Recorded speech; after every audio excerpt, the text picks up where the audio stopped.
안녕하세요. 전국에 계신 경할몬 여러분, 경제 읽어주는 남자 김화서입니다. 자, 오늘 제가 여러분들께 전해드릴 이야기는 디지털 헬스케어, 상당히 코로나19 이후에 주목받고 있는 그 산업, 디지털 헬스케어 산업을 들여다볼 텐데, 특히 세계는 어떻게 전개되고 우리나라는 디지털 헬스케어 어디까지 왔는지를 들여다보겠습니다. 특히 지금 논쟁이 되고 있는, 정치적으로 또 여러 업계에서 이슈가 많이 되고 있는 영역이 또 의사 파업이죠. 이런 의사 파업의 문제, 의사 파업의 현안에도 그 배경의 하나가 원격 진료, 디지털 헬스케어가 있습니다. 저는 이런 의사 파업 문제, 정치적인 분쟁, 이런 이야기를 좀 떠나서 디지털 헬스케어 산업 그 자체를 좀 들여다보고 지금 우리나라는 어떤 전략을 펼쳐야 될지라는 것을 이제 제안해 보는 그런 수준으로 가겠습니다. 어떤 정치적 이권 관계를 넘어서 이야기를 객관적으로 좀 들여보기 위해서 노력해 보도록 하겠습니다. 자, 디지털 헬스케어란 무엇이냐? 가볍게 말씀드려 본다면, 공장이 디지털 환경에 걸맞게 디지털리 전환되는, 디지털 트랜스포메이션 되는 것을 스마트 팩토리라고 볼 수 있죠. 농업이 디지털 환경에 걸맞게 바뀌는 게 스마트 팜이다 라고 볼 수 있겠죠. 도시가 디지털 환경으로 바뀌는 게 스마트 시티다 라고 또 볼 수 있겠죠. 사무 환경이 또 디지털 환경, 인공지능을 도입해서 자동화하고 또 비대면화하는 그런 흐름을 또 RPA, 로봇 프로세스 오토메이션 이다라고 볼 수 있겠죠. 그런 것처럼 의료 영역도 디지털 기술, 빅데이터, 인공지능, 사물 인터넷, 센서 이런 것들을 도입해서 디지털 환경에 걸맞는 서비스를 제공하는 그런 노력들이 바로 디지털 헬스케어 혹은 스마트 헬스케어다라고 볼 수 있겠죠. 저는 이미 2018년에 스마트 헬스케어 산업을 분석하는 보고서를 공동 저술한 바가 있는데, 이 보고서는 제 블로그에 이 영상과 함께 같이 올려놓도록 하겠습니다. 오늘은 짧게 말씀을 드리느라고 모든 걸 말씀 못 드리겠지만, 구체적으로 스마트 헬스케어 산업, 디지털 헬스케어 산업 자체를 이해해보고 싶으시다 하시면 이 보고서를, 제가 올려놓은 보고서를 함께 읽어보시고 참조해보시면 도움이 될 것 같습니다.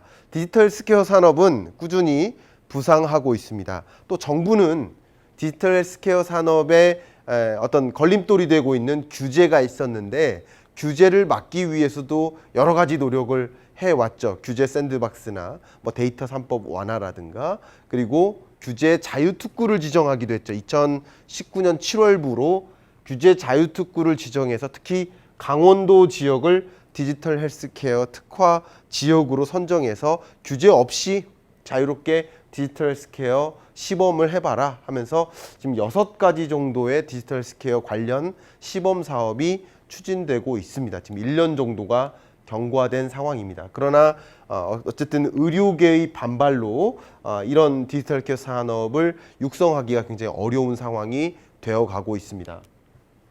자, 먼저 디지털 헬스케어 산업, 스마트 헬스케어 산업, 이게 무엇일까? 디지털 헬스케어 산업의 핵심, 그 단어는 저는 개인적으로 데이터라고 볼 수 있다. 저는 설명하고 싶습니다. 왜 데이터일까? 결국 데이터 중심으로 가는 것이죠. 한번 설명을 들어보면, 병원 내에서 형성되는 다양한 데이터가 있습니다. 환자 정보라든가 진료 기록, 이것을 전자화한 게 EMR 이죠. 진료 의무 기록, 그리고 영상 병리 검사 결과, 투약 정보, 진료비 정보, 이런 병원 내에서 형성되는 데이터가 있겠고요. 그리고 병원 밖에서 생성되는 다양한 데이터가 있을 겁니다. 대표적으로 가정용 의료기기라든가, 그리고 웨어러블 기기, 스마트워치, 그리고 스마트폰 앱에서 형성되는 나의 운동량, 체온, 심박동수, 이런 다양한 웨어러블 기기를 바탕으로 한 빅데이터가 있겠죠. 이런 데이터가 함께 통합되고 공유되면서 실시간으로 분석됩니다.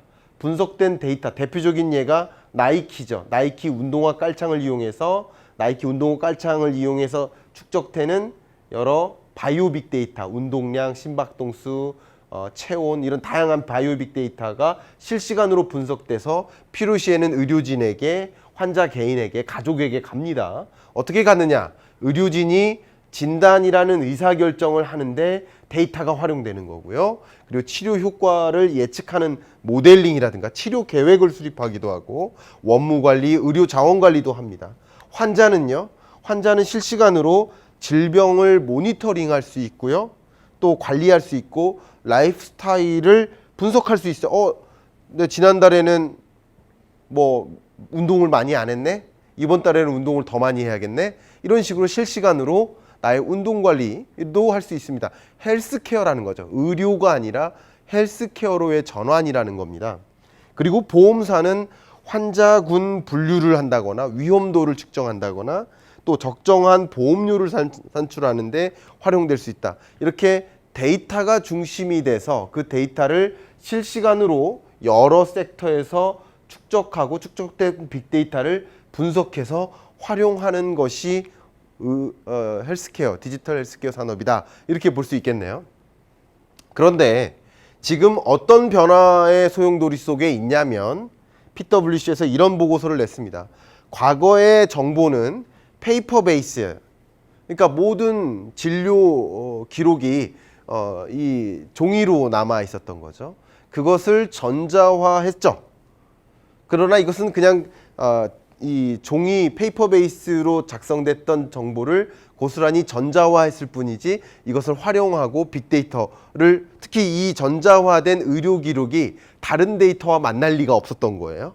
근데 디지털 헬스케어 산업은 앞에 말씀드렸던 것처럼 병원 내에서 생성되는 데이터뿐만 아니라 이런 데이터와 그 밖에 다른 비정형 데이터와 만나면서 새로운 디지털 헬스케어 모델이 정립되는 것이다. 이렇게 건너뛰고 있다, 도약하고 있다라는 것이죠. 그럼 디지털 헬스케어 산업의 구조를 보면 여러분 더 명확히 들어가는 것이고 특히 투자 관점에서 나는 어디에 투자해야 될까 하는 그림을 그릴 때도 이 산업 구조를 보면 굉장히 크게 도움이 됩니다. 한번 보시면 기존의 의료기기 산업이 있겠죠. 그리고 제약회사나 의료기관이 있습니다. 제가 지난 한 2년 동안 많은 제약회사 그리고 큰 대형 병원이라고 할 수 있겠죠. 이 대학병원 같은데 이런 의사결정자들의 디지털 헬스케어 산업으로의 전환에 대한 그 의사결정을 돕는 그런 강의와 토론을 진행을 여러 차례 해왔습니다. 그들이 관심 있는 건 무엇이냐면 기존의 의료 산업에는 의료기기 산업과 제약회사 의료기관이 있었지만 이게 아니라 모바일 OS 앞에 말씀드렸던 것처럼 삼성전자가 스마트워치 3를 발표하면서 헬스케어 산업에 들어온 겁니다. 모바일 앱, 핏빗 이따가 소개해 드리겠습니다. 핏빗이라든가 나이키도 관여하고 있죠. 통신사, KT나 SKT도 이런 빅데이터가 원활히 흐를 수 있도록 통신망 혹은 솔루션 이런 것들을 제공해야 됩니다.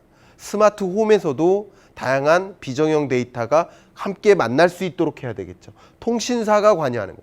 다시 말하면 기존 의료 산업에는 이러한 신규 진입자가 없었는데 신규 진입자가 생긴 겁니다. 그리고 웨어러블 디바이스를 생산한 아까 말씀드린 삼성전자라든가 나이키라든가 그 밖에 여러 기업들이 이 웨어러블 디바이스를 생산합니다. 일본에 있는 기업들도 그렇고 NTT 도코모도 대표적인 예죠. 이렇게 기존의 의료 산업에는 의료기기와 제약회사 의료기관이 전부였는데 이런 새로운 진입자가 등장한다. 그러니까 다시 말하면 디지털 헬스케어 산업으로 성장하는 과정에서 경제적인 기여를 할 수 있겠구나 하고 정부가 그리는 것이라고 볼 수 있겠습니다. 굉장히 두드러지는 특징은 뭐냐면 과거의 의료 산업은 수요자가 환자로 정의됐는데 디지털 헬스케어 산업의 수요자는 환자가 아니라 그냥 일반인, 소비자로 정의가 됩니다. 그러니까 실시간으로 내가 아파야만 이 진료를 받거나 헬스케어 서비스를 받는 것이 아니라 일반인이 실시간으로 디지털 헬스케어 건강 관리를 받다가 필요시에는 의료 서비스까지 연결될 수 있도록 하는 것이죠. 그러면 글로벌리 디지털 헬스케어 산업이 어떻게 전개되고 있나요? 디지털 헬스케어 시장 규모가 지속적으로 증가하고 있습니다. 이 디지털 헬스케어 산업의 일부가 원격 진료, 원격 의료라고 볼 수 있겠는데 원격 의료의 시장 규모도 지속적으로 확대되고 있습니다. 글로벌리 이렇다는 거죠. 실제로 인공지능이나 빅데이터나 여러 각종 센서들이 활용되면서 이 디지털 헬스케어 산업이 굉장히 크게 혁신적으로 이 비즈니스 모델 자체가 혁신적으로 개선되고 있고 시장도 크게 늘어나고 있습니다. 여러 플레이어들을 좀 보면 좋겠는데요. 플레이어, 디지털 헬스케어 산업의 주요 플레이어 두 가지 분류로만 제가 한번 들여다보겠습니다. 한 가지 분류는 애플리케이션 중심으로 한번 보겠고요. 그 다음 헬스케어 소프트웨어를 중심으로 보도록 하겠습니다. 미국의 피트니스 애플리케이션 이용자 수로 보면 단연 1등이 핏빗입니다. 핏빗은 여러분의 운동량이라든가 또 여러 가지 바이오 데이터 있죠. 체온이라든가 심박동수 이런 다양한 빅데이터를 실시간으로 측정하고 확인할 수 있는 그런 모바일 플랫폼이라고 볼 수 있겠습니다. 앞에 제가 살짝 강조했듯이 여기 보시면 S헬스 같은 경우도 굉장히 두각을 나타내고 있고요. 나이키 러닝 같은 경우도 두각을 나타내고 있습니다. 나이키는 특별히 특별한 웨어러블 기기를 별도로 착용하는 것이 아니라 운동화 깔창을 이용해서 실시간으로 바이오 빅데이터를 수집하고 이 애플리케이션을 열어서 실시간 나의 운동량을 비롯한 바이오 빅데이터를 확인할 수 있는 그런 플랫폼이라고 볼 수 있겠습니다. 다음 헬스케어 소프트웨어 기업을 보면요. 단연 1등이 서너 코퍼레이션입니다. 서너는 이 의무 기록 프로그램을 개발하는 그런 기업이었는데 최근에 아마존 AWS와 협업을 하면서 전자의무 기록 EMR이라고 하죠. 전자의무 기록 솔루션을 또 개발하는 그런 과정에 있다. 이렇게 소프트웨어 기업들도 크게 선전하고 있다. 그 밖에 오라클이라든가 마이크로소프트, IBM 이런 기업들이 눈에 띄죠. 이 중에서 제가 서너를 잠깐 말씀드렸는데 서너가 지금 협업하고 있는 아마존을 제가 잠깐 강조하고 싶어서 말씀드리고 싶은데 아마존이 지금 무엇을 하고 있느냐? 바로 필백을 이미 인수하고 아마존 파머시라는 브랜드를 런칭합니다. 이게 무슨 얘기냐? 아마존은 전자상거래 기업입니다. 근데 이 아마존이 인공지능 빅데이터를 활용해서 실시간으로 축적되는 그런 데이터를 활용해서 약을 제조합니다. 뭐예요? 제약회사가 되는 거예요.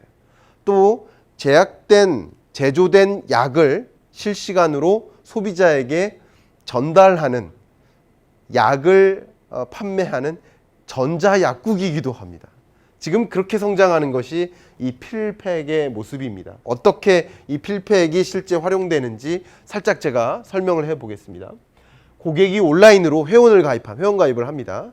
그 다음에 자주 이용하는 약국이 어디고 그리고 주소를 같이 입력해요.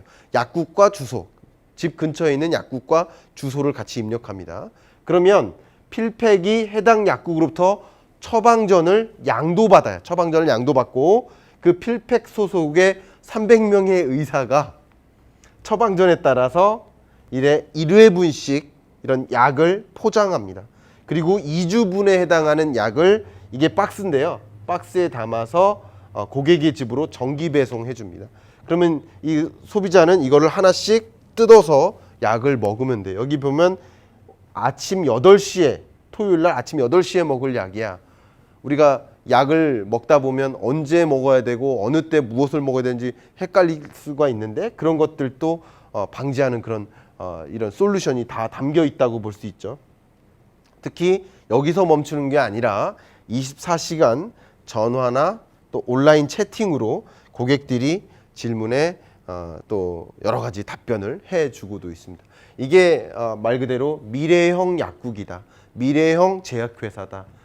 의료 산업, 디지털 헬스케어 산업이 어떻게 변화되고 있는지를 아마존이 가장 먼저 보여주고 있지 않나. 지금 필팩은 미국 50여 개 주에 이미 약사 허가를 받은 상황입니다. 이렇게 전개되고 있습니다. 자, 그런데 우리나라는 이라는 질문을 좀 드려보고 싶어요. 그런데 우리나라는 어떻게 되고 있냐면 많이 발전해 왔고 이 디지털 헬스케어 산업이 성장하는 것도 맞아요. 특히 한국판 뉴딜 정책의 하나가 디지털 뉴딜이죠. 그리고 그린 뉴딜. 이 디지털 뉴딜 정책의 세부 카테고리를 보면 그 중에 하나가 비대면 산업을 육성하는 거예요. 이 비대면 산업 중에 하나가 이 디지털 헬스케어 산업입니다. 원격 의료예요. 그렇게 적극적으로 정부는 육성하려는 움직임이 있습니다. 왜? 의료기관 이용을 편리하게 해준다. 특히 노약자라든가 그리고 장애인들도 자주 병원에 방문하기가 어려운 환경에 있는 경우가 많은데 병원 방문이 쉽다. 그리고 고혈압이나 당뇨와 같은 상시적인 만성질환자들이 질병 관리하기가 좋다. 앞에 말씀드렸던 이 필팩도 주로 포커스가 되는 대상이 만성질환자입니다. 약을 달고 살아야 되는 사람들을 중심으로 이 서비스가 런칭된 거고 점차 다양한 약과 다양한 이 환자에게 확대되어 가는 그런 과정 속에 있다라고 볼 수 있는 거죠. 근데 의료계는 어떻게 보고 있냐면 뭐가 맞다 틀리다 얘기가 아니라 각각의 입장이 차이가 있다는 것을 말씀드리는 겁니다. 의료계는 오진의 가능성이 있다. 사고가 더 높아질 수 있다. 대면 진료 대비 환자 정보의 정확성이 떨어진다. 기계가 오작동할 수도 있다. 이런 여러 가지 의료의 질적인 문제에 결함이 있을 수 있다라고 상반된 입장을 발표를 합니다. 정부는 의료 접근성이라는 측면에서 도서 벽지에 있는 산간, 그래서 아까 규제 자유특구 디지털 헬스케어 지역을 강원도로 선정한 거예요.